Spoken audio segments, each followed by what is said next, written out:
बोकारो चास नगर निगम कार्यालय में चास एसडीओ की अध्यक्षता में सफाई कर्मियों की हुई बैठक। विगत 14-15 दिनों से चास नगर निगम के सफाई कर्मियों का हड़ताल आज से खत्म हो गई। सफाई कर्मियों के द्वारा नगर निगम के अपर नगर आयुक्त को कई बार वार्ता करने को लेकर असफल प्रयास के बाद उपायुक्त के निर्देश पर चास एसडीओ शशि प्रकाश सिंह के समक्ष सफाई मित्रों की बैठक की गई, जहां एसडीओ शशि प्रकाश सिंह ने सफाई कर्मियों की मांग की सुनवाई करते हुए 1 महीने के अंदर सभी समस्याओं का निदान करने का समय दिया गया है। उन्होंने कहा कि सफाई कर्मियों के ईएसआई के पेमेंट नहीं हो पाने तथा पीएफ के संबंधित कई सारी समस्याएं भी थी, जिन्हें जल्द से जल्द दूर कर दिया जाएगा। सफाई कर्मी बहुत जल्द काम पर वापस लौटेंगे। संतुष्ट हुए आप? और विगत 15-16 दिनों से नगर निगम के अपर नगर आयुक्त के लापरवाही के कारण और उनके वार्ता नहीं करने के कारण बार बार उनको 21 तारीख को ही चिट्ठी के माध्यम से सभी सफाई कर्मियों के माध्यम से उनको सूचना दिया गया था, लेकिन उनके द्वारा कोई संज्ञान नहीं लिया गया और वार्ता करने में इतना लंबा समय लगा।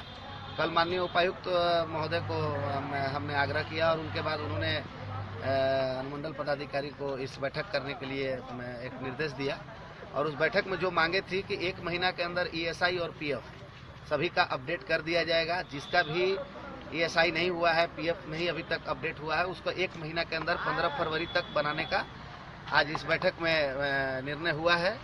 और इसके अलावा बहुत सारे इश्यू थे कि कई लोगों को साइकिल नहीं मिला था और बहुत सारा जो समस्या था, कई लोगों का वेतन नहीं बन पा रहा था। 3R का जो कई समस्या था 3R की वजह से कि काम करने के बाद भी सफाई कर्मियों का जो वेतन है वो नहीं मिल रहा था, गलत वेतन बनाया जा रहा था।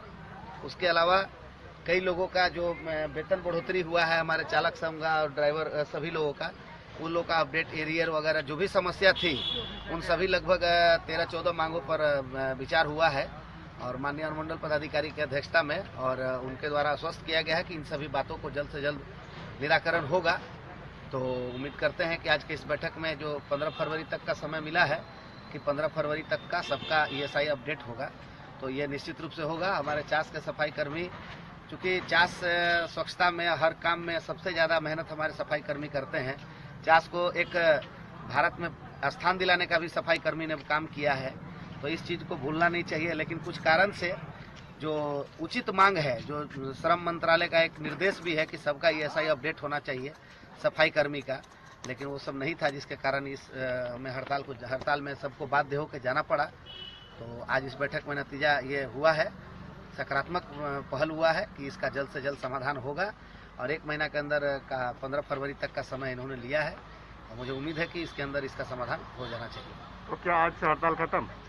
हाँ, आज से हड़ताल काम पर लौटेंगे लेकिन इसका जो समय दिया गया है उस समय के अंदर काम जो बातें हुई है उसको पूरा करना है इनको। अब ये अपर नगर आयुक्त पर निर्भर करता है कि वो कितना जल्दी इस सब बातों को काम को करते हैं। 1 महीना का समय दिया गया है, 15 फरवरी तक का समय अपर नगर आयुक्त ने लिया है। उसके बाद में उन्हें फिर से हड़ताल की जाएगी? अभी तो भविष्य का चीज़ है, अभी कैसे बोला जाएगा। जो सफाई हमारे मित्र थे, उनकी मुख्य डिमांड जो है वो ईएसआईसी से संबंधित था। उसमें हम लोगों ने अमल करते हुए आने वाले समय में 1 महीने में हम लोग फेज़ वाइज लोगों का रोस्टर निकालेंगे और उसमें जल्द से जल्द लोगों की समस्याओं को उठाने का काम करेंगे। लोगों के 1-2 और भी इश्यूज़ थे, जैसे वो लोन से संबंधित था, तो इसमें हम लोग जो है इमीडिएटली एक बैंक से टाइप करके यह कोशिश करेंगे कि जो लोगों को स्मॉल लोन्स की दिक्कतें आती हैं उसको सॉर्ट आउट कराया जा सके। और एक चीज़ जो है, जो 3R प्राइवेट कंपनी है और जो यहाँ जो हमारे सफाई मित्र हैं, उनके बीच में छोटे से जो है कॉन्फिडेंस की कमी देखी गई, तो थोड़ा सा समय का जो है कोलैबोरेटिव इश्यूज़ देखे गए, जिसको हम लोग एक स्ट्रैटेजी अपनाते हुए अपने नगर निगम की तरफ से पदाधिकारी का प्रतिनियुक्ति करते हुए वो इश्यूज़ को हम लोग रिजॉल्व कराने की कोशिश करेंगे। लोग जो है काफ़ी खुश थे और हमारी पहल से जो है वो काफ़ी संतोष प्रतीत हुए। हम लोग देखते हैं कि लोग जो हैं वो जल्द से जल्द अपने काम में वापस लौट जाएं, सो दैट जो लोगों को गंदगी का समस्या से परेशान हैं। किन मांगों को लेकर समस्या उत्पन्न हो रही थी? आपको मैंने बताया कि ईएसआईसी का कुछ लोगों का डिमांड था कि कुछ लोगों का ईएसआईसी जो है पेमेंट नहीं हो पा रहा है, कुछ लोगों का पीएफ का इश्यूज जो है वो पीएफ का जो पैसा है वो समय समय पे नहीं जा पा रहा है। इन्हीं सब इश्यूज से रिलेटेड लोगों के जो है डिमांड्स थे, जिसको हम लोगों से डिस्कस करके उसको सॉर्ट आउट कर रहे हैं।